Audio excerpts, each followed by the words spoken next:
I'm in the desktop version of Teams and I'm going to create a new meeting. After I give it a title and an invitee, I'm going to choose a channel.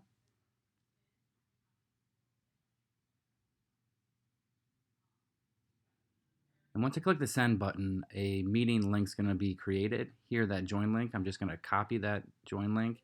And this is what I'm going to give to my guest. Here, I'm going to show you what it looks like from the guest. They're going to get the link. And here, they can continue in the browser and just use the browser. No installation required or download. They just give themselves a name, click join, and then they'll be sent to the lobby where they'll need to be admitted.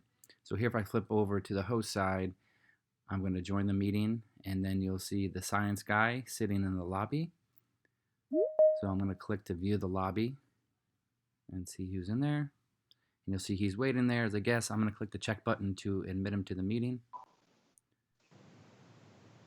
And there we are, we're connected.